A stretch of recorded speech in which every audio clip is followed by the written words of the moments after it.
अवतार मेहर बाबा की जय। अवतार मेहर बाबा की जय। अवतार मेहर बाबा की जय। అందరికీ జై మెహర్ బాబా.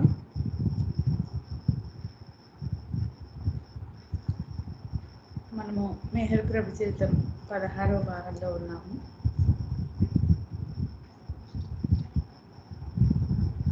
ఇందులో నిన్నటి రోజు చూసినట్లయితే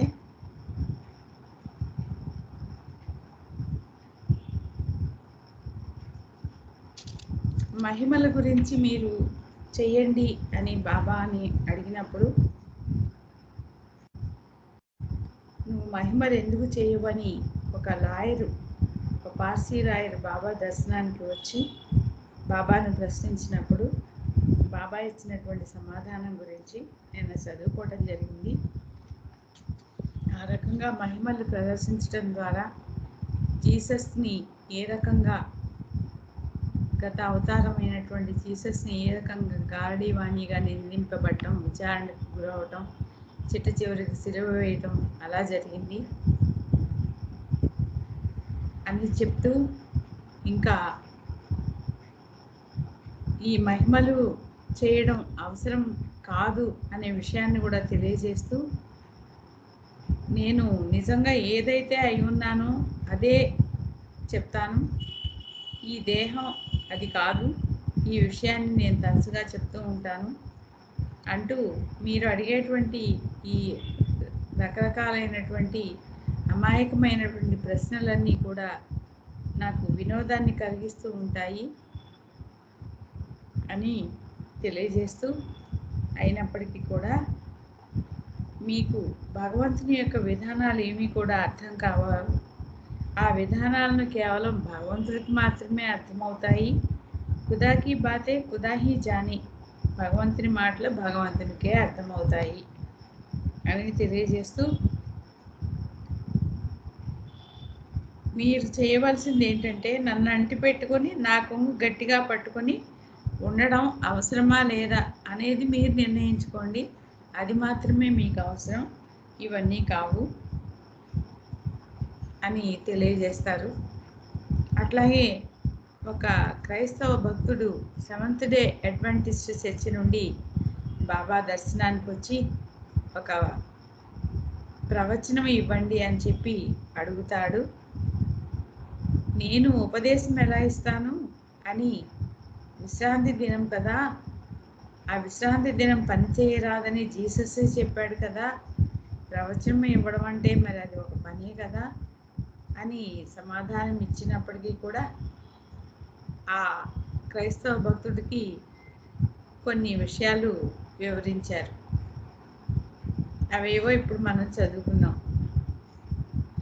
1900 వివరించారు అంతవరకే. ఆ తర్వాత ఏమి వివరణ ఇచ్చారు అనేవి మళ్ళీ మనకి ఇక్కడ తెలియజేయలేదు. తర్వాత నుంచి ఇప్పుడు మనం కంటిన్యూ చేద్దాం. 1962 జూన్ మొదటి వారంలో బాబా నిరంతరం విపరీతమైన తలనొప్పితో, మెడ వెనుక భాగంలో నొప్పితో బాధపడుతున్నారు. ఎక్స్రేలు తీయించారు. డాక్టర్ దీక్షిత్ని సంప్రదించారు. ఆ ఎక్స్రేలను గోహెర్, బొంబాయిలో ఉన్న డాక్టర్ గిండేకు కూడా అతని సలహా కోసం పంపించారు. నవంబర్ నెలలో జరగబోయే దర్శన కార్యక్రమాన్ని 7 రోజులకు బదులు 4 రోజులకు తగ్గిస్తున్నానని జూన్ నెల మధ్యలో బాబా ప్రకటించారు.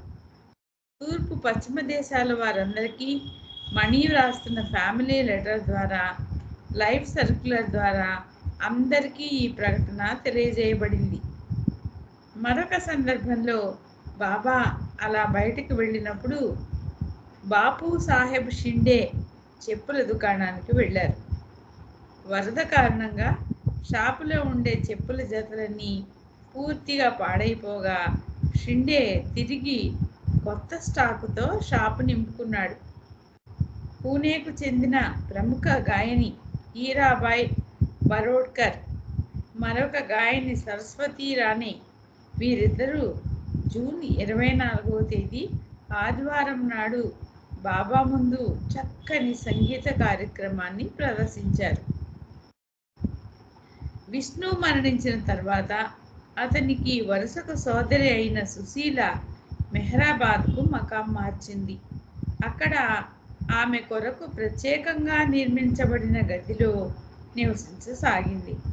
మెహరా పేరున ఉన్న బల్గాంలోని విష్ణుకి చెందిన స్థలం గురించి విష్ణు సంబంధీకుల మధ్య బాబా సమక్షంలో ఒప్పందం కుదిరింది.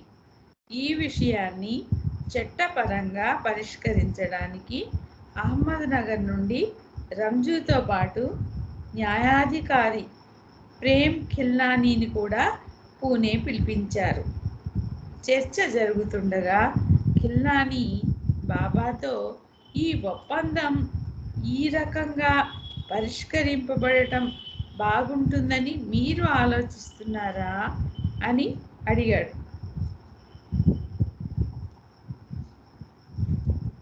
బాబా నవ్వుతూ, సర్వము నాకు తెలుస్తుంది కాబట్టి నేను ఆలోచించను అన్నారు.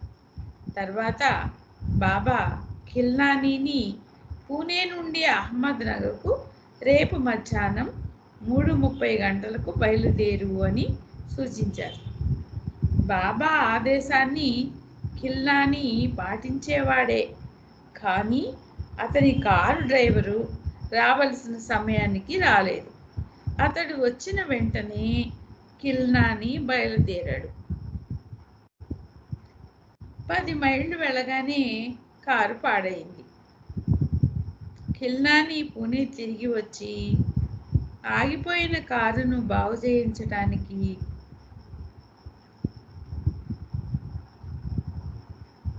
గజ్వానీ యొక్క డ్రైవర్ని తనతో తీసుకువెళ్ళాడు. ఆ డ్రైవర్ వచ్చి కారుని బాగు చేశాను అనుకున్నాడు. అయితే 5 మైళ్ళు వెళ్ళిన తర్వాత అది మళ్ళీ ఆగిపోయింది. ఎందుకు ఆగిపోయిందో గమనించి దానిని బాగు చేసిన తిరిగి మరో 2 మైళ్ళ దూరం వెళ్ళాక మళ్ళీ ఆగిపోయింది. ఆ దారిలోనే వెళ్తున్న సామాను తీసుకువెళ్ళే ఒక ట్రక్కును ఆపారు. దాని డ్రైవర్ కారును బాగు చేశాడు, కానీ అది మరో మైలు వెళ్ళి మళ్ళీ ఆగిపోయింది. చివరకు ఆ కారుని అహ్మద్నగర్ వరకు ఒక ట్రక్కు లాక్కుంటూ వెళ్లాల్సి వచ్చింది. కారు చాలా క్రొత్తది. పదే పదే కారు ఆగిపోవడం చూసి జడ్జి ఖిల్నానీ తాను బాబా చెప్పింది చెప్పినట్లు నడుచుకోకపోవడం వల్లనే ఇలా జరిగిందని తెలుసుకున్నాడు. అతడు తన డ్రైవర్ని త్వరగా రమ్మని చెప్పలేదు. ఈ చిక్కంతా అతడు ఆలస్యంగా రావడం కారణంగానే జరిగింది. ప్రేమ్ ఖిల్నానీ తన భార్య గిరిజతో జూలై 1వ తేదీ ఆదివారం గురుప్రసాద్కి రావాల్సి ఉంది. బాల్నాట్ కూడా అప్పుడు గురుప్రసాద్లోనే ఉన్నాడు. బాబా ఉదయం 9:30 గంటలకు మండలి హాల్కి వచ్చారు. ఆయన తన పనిలో నిమగ్నమై ఉన్నట్లు కనిపించారు. చాలా గంభీరమైన మూడ్లో, నాకు రాత్రి నిద్ర లేదు, నా శరీరం అంతా ఇంకా నొప్పిగానే ఉంది అన్నారు. ఆ రోజు ఉదయం బాబా కిర్కీలో ఉన్న కేకే రామకృష్ణన్ ఇంటికి వెళ్లాల్సి ఉంది. పర్యటనను వాయిదా వేయమని ఏరిచ్ బాబాకు సూచించాడు. కానీ బాబా అతని సూచనను అంగీకరించలేదు. కొద్దిమంది మండలి వారితో బయలుదేరారు. బాబా చాలాసేపు రామకృష్ణన్తో సంభాషణ కొనసాగించటం వలన ఏరిచ్ టీ తయారు చేయవలసి వచ్చింది. 1 గంట తర్వాత గురుప్రసాద్ తిరిగి వెళ్ళిపోయారు. తర్వాత బొంబాయి నుండి గజ్వానీ వచ్చాడు. ఖిల్నానీ అతని కుటుంబం అహ్మద్నగర్ నుండి వచ్చారు.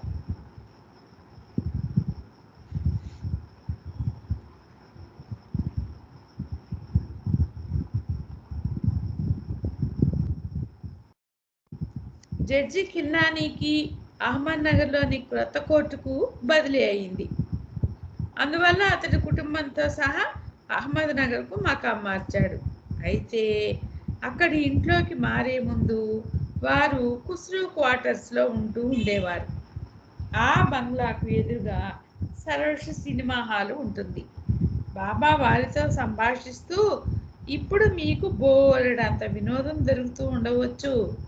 నీకు సినిమాలు చూడడం ఇష్టమేనా అని అడిగారు.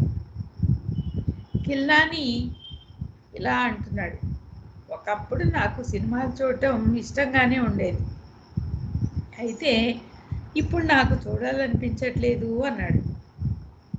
బాబా అతని భార్య గిరిజన్ కూడా అదే ప్రశ్న అడిగారు.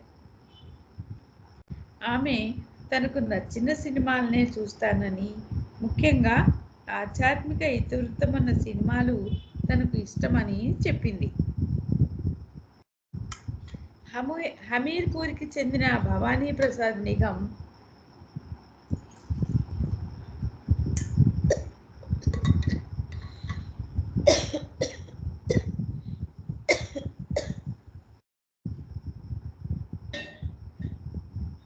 హమీర్పూర్కి చెందిన భవానీ ప్రసాద్ నిగం కుమారుడు సంకోచిస్తూ గదిలోకి వచ్చాడు.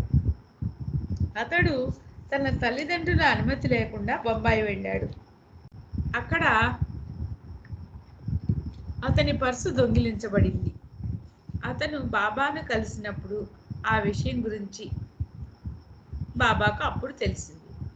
అతని ఇంటికి వెళ్లేందుకు నారీమన్ ద్వారా రైలు టికెట్ ఏర్పాటు చేయించారు. ఆ బాలుడు అక్కడి నుండి వెళ్ళిపోగానే బాబా అతని తండ్రి ఒక ఉమ్మడి కుటుంబానికి పెద్ద, ఎంతో ఆచరణాత్మకంగా ప్రేమగా ఉండే వ్యక్తి. కానీ కొడుకు చూడండి ఎలా ఉన్నాడో. అతని తల్లిదండ్రులు ఎంత కలవరపడుతుంటారో కదా. కానీ ఈ పిల్లవాడు ఏం పట్టించుకోడు.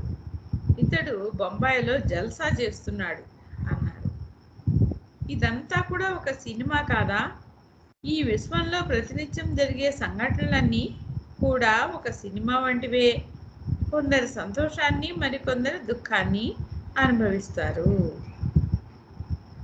బాబా అలోబాని పిలిచి పర్షియన్ భాషలో హఫీజ్ వ్రాసిన ద్విపదలను చెప్పమన్నారు.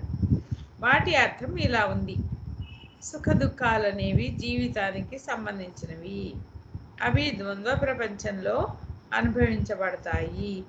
ద్వంద్వ పరిధి నుండి బయటపడిన తర్వాత ద్వంద్వంలోని వ్యతిరేకతల మధ్య పోరాటం ముగుస్తోంది, అంటే ఆగిపోతుంది.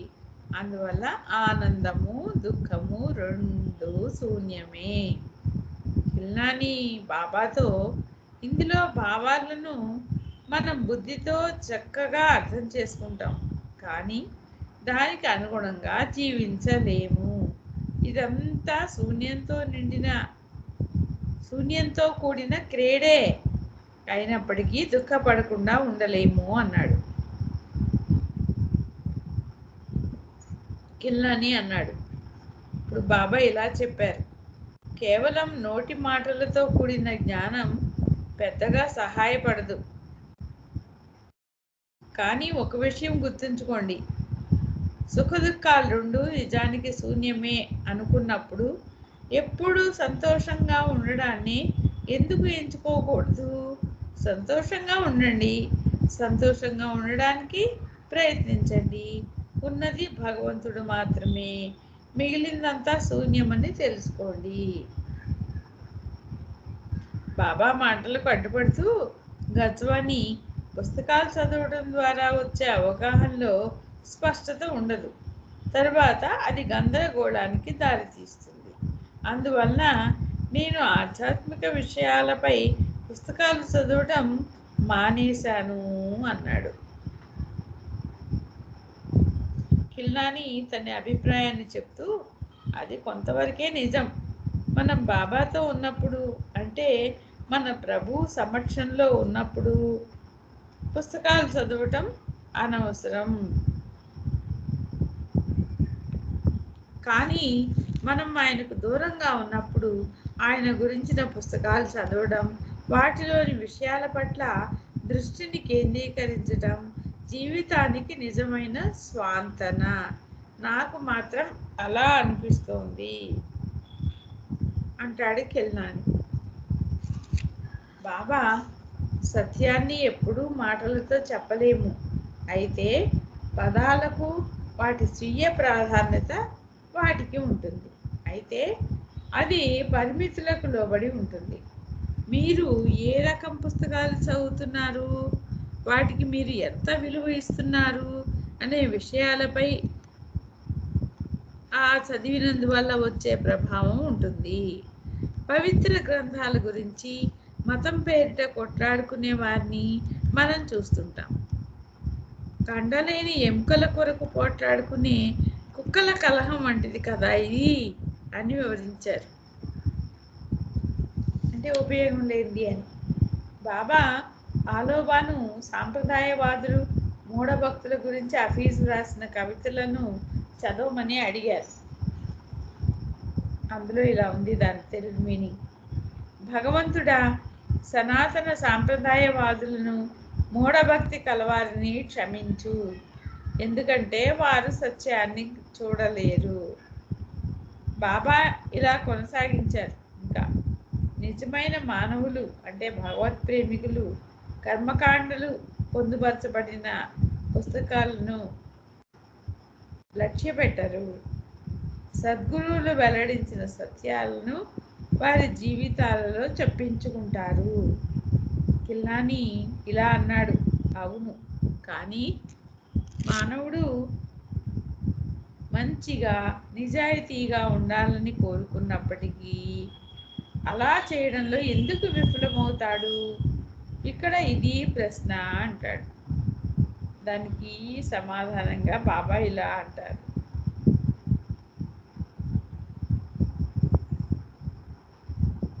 ఎవరైనా నిజాయితీగా కోరుకున్నప్పుడు ఎన్నటికీ విఫలత చెందరు. ఒకటి కాదు, అనేక ప్రశ్నలు మనసులో మెదులుతాయి, అలాగే కొనసాగుతాయి. ఒకే ఒక్క మార్గం ఉంది, ఒకే ఒక్క పరిష్కారం ఉంది. గురువు పట్ల విధేయత చూపించు. ప్రశ్నలన్నింటికీ అదే సమాధానం ఇస్తుంది, అంటే నిన్ను నడిపిస్తుంది.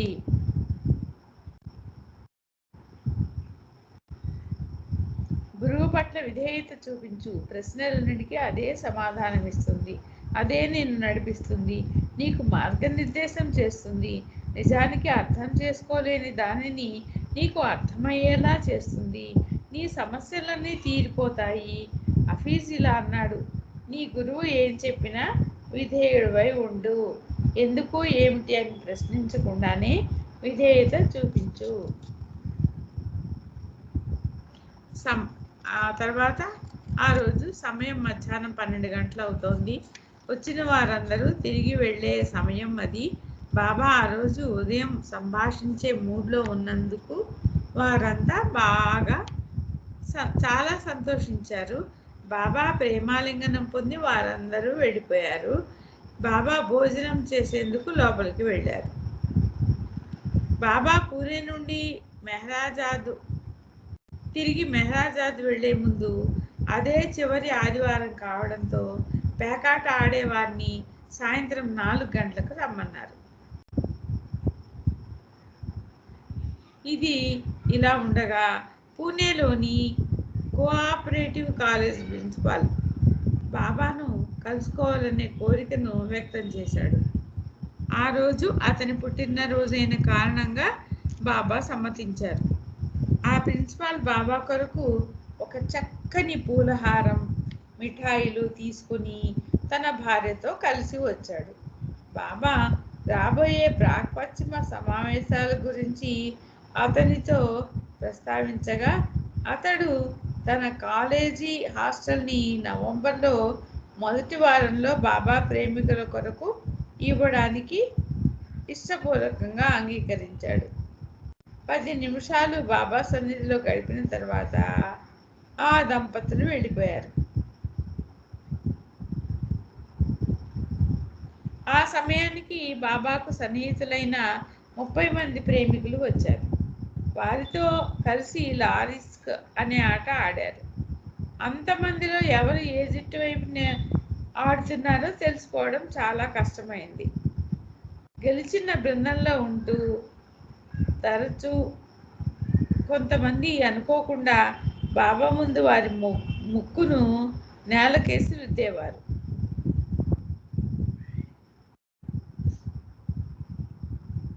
బాబా ఆ రోజు ఆడిన ఆటను బాగా వినోదించారు.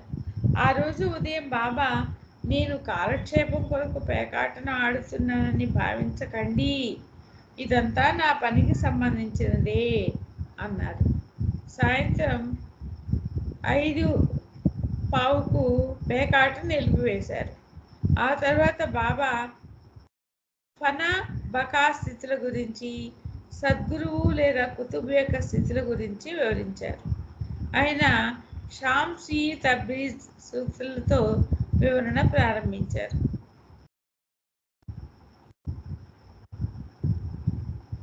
ఒక పురోగమించిన ఆత్మ భగవదనుభవం పొందాలంటే ఎన్నో కాలచక్రాల సమయం పడుతుంది. ప్రస్తుతం భారతదేశంలో మీరు ఏం చూస్తున్నారు? సద్గురువు అనే పదానికి నిజమైన అర్థం భగవంతునిగా మారిన మానవుడు మరియు భగవంతుని జీవితాన్ని జీవించేవాడు అని అర్థం. అయితే సద్గురువు అనే పదాన్ని అన్ని చోట్ల వీరివిగా వాడేస్తున్నారు. సద్గురువులుగా పిలువబడే వ్యక్తులను మీరు పట్టణాలలో, నగరాల్లో నిరంతరం చూస్తూనే ఉంటారు. ఇది అంత చౌకబారు అనుభవమా? అంత సాధారణ స్థితియా? సద్గురువు అనే స్థితిలో మానవుడు భగవంతునితో ఒక్కడవడం మరియు సృష్టితో ఏకమవడం ఏకకాలంలో జరుగుతుంది. వాడుక భాషలో సాధువు, సంత్ అనే పదాలను సాధారణంగా సామాన్య మానవునికి భిన్నంగా వస్త్రధారణ, ప్రవర్తనను కలిగి ఉండి ప్రార్థన, భక్తితో కూడిన జీవితాన్ని గడిపే వ్యక్తుల కోసం ఉపయోగిస్తారు.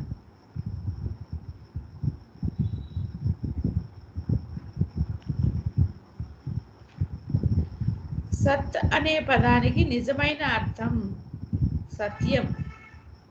సత్ అనే పదానికి నిజమైన అర్థం సత్యం. సాధారణ వాడుకలో మంచి అని అర్థం. అందువల్ల సత్ప్రవర్తనతో సాధారణ మానవునికి భిన్నమైన జీవన శైలి గల వ్యక్తిని ముఖ్యంగా గ్రామస్తులు సాధువుగా పరిగణిస్తారు. హాస్యాస్పదమైన విషయం ఏమిటంటే అటువంటి సద్గురువు లేక బిరుదుతో గౌరవింపబడేవారు కూడా ఆ పదం సూచించే అర్థాన్ని చాలా అరుదుగానే గ్రహిస్తారు. ఆధ్యాత్మిక మార్గంలో పయనించడానికి అవసరమైన ధైర్యం గలవారు కొద్దిమందే ఉంటారు. ప్రజలు ఆధ్యాత్మికత గురించి చాలా తేలిగ్గా మాట్లాడుతూ ఉంటారు. నిజానికి ఆధ్యాత్మిక మార్గం వారు అనుకున్న దానికంటే ఉన్నతమైనది. ఇది అనుభూతికి చెందాల్సిన విషయం. ఆధ్యాత్మిక మార్గంలో ఉండాలంటే ఒకడు భౌతిక మరియు మానసిక అస్తిత్వానికి క్రమంగా మృతప్రాయుడైపోవాలి. చంచల మనస్తత్వం గల వారికి, ప్రాపంచిక దృష్టి గల వారికి, హృదయంలో విశ్వాసం, భక్తి, శ్రద్ధ లేని వారికి ఈ ప్రక్రియ మిక్కిలి కష్టసాధ్యం. సంతుస్థితిని పొందడం అంత సులభం కాదు. సత్యాన్ని చూపేవాడు సంత్ ఆరోభూమికలో సాధువు భగవంతుడిని ముఖాముఖి చూస్తాడు. ప్రీతమైన భగవంతునితో ఒకటవ్వాలనే నిజమైన తపనతో వేలాది జన్మల్లో చేసిన అన్వేషణ ఫలితమే ఈ అనుభవం. భగవంతుడిని ముఖాముఖి చూడడం అనే స్థితి అంతిమ ఫనాలో తారస్థాయికి చేరుతుంది. ఇదే మొదటి ప్రయాణం యొక్క ముగింపు. 4 ప్రయాణాలలో ఇదే మొదటి ప్రయాణం యొక్క ముగింపు. మొదటి ప్రయాణంలో ఉన్న 7 స్టేషన్లలో ఒకటి సంతుస్థితిగా సూచింపబడుతుంది. అతడు భగవంతుడిని ముఖాముఖి చూస్తాడు. అంతిమ ఫన అంటే బిందువు మహాసాగరంలో లీనమవ్వడం. తత్ఫలితంగా బిందువు సింధువుగా మారుతుంది. అంతిమ ఫనాలో 2 మజిలీలు ఉన్నాయి. మొదటి మజిలీలో ఎరుకతో కూడిన పూర్తి శూన్య స్థితి అనుభవంలోకి వస్తుంది. రెండవ మజిలీలో ఎరుకతో కూడిన నేను భగవంతుడను అనే స్థితి అనుభవంలోకి వస్తుంది. నిజానికి ఈ రెండు స్థితులు ఒకదానికొకటి కలిసి ఉంటాయి. ఈ స్థితి పరిపూర్ణ మజూబు అంటే భగవంతులో మునిగిపోయిన వాడి యొక్క నిజమైన మజూబియత్ స్థితి. అవతార్ మెహర్ బాబాకి జై. జై మెహర్ బాబా అండి సులోచన గారు. జై బాబా అండి సత్యవతి గారు, చక్కగా సరళంగా వివరించి చెప్పినందుకు మీకు జై మెహర్ బాబా. ఇప్పుడు హారతిని జై మెహర్. అవతార్ మెహర్ బాబా की जय. అవతార్ మెహర్ బాబా की जय. అవతార్ మెహర్ బాబా की जय. దేవాది దేవా ప్రేమ స్వభావా ప్రభో మెహరు బాబా ప్రియతమా మనసు హారతి దే. ప్రియతమా మనసు హారతి దే. ప్రేమ జ్యోతి మా హృది వెలగించు. కామ క్రోధముల మది తొలగించు. దామను వీడక నిను ప్రేమించు. దామను వీడక నిను ప్రేమించు. మము కరుణించవయ్యా ప్రియతమా మనసు హారతి దే. ప్రియతమా మనసు హారతి దే. నీ దివ్య నామమే మదిని స్మరించు. నీ దివ్య రూపమే హృది తిలకించు. నీ దివ్య పదములే ఆరాధించు. నీ దివ్య పదములే ఆరాధించు. మము కరుణించవయ్యా ప్రియతమా మనసు హారతి దే. ప్రియతమా మనసు హారతి దే. అహంకారము హారతి కాగా. అహంకారము హారతి కాగా. ఇహమే పరమై ప్రకాశించగా. ఇహమే పరమై ప్రకాశించగా. పాహి శరణు సాయోజ్యము పొందగా. పాహి శరణు సాయోజ్యము పొందగా. మము కరుణించవయ్యా ప్రియతమా మనసు హారతి దే. ప్రియతమా మనసు హారతి దే. దేవాది దేవా ప్రేమ స్వభావా ప్రభో మెహరు బాబా ప్రియతమా మనసు హారతి దే. ప్రియతమా మనసు హారతి దే. అవతార్ మెహర్ బాబా की जय. అవతార్ మెహర్ బాబా की जय. అవతార్ మెహర్ బాబా की जय. జై బాబా అందరికీ జై మెహర్ బాబా.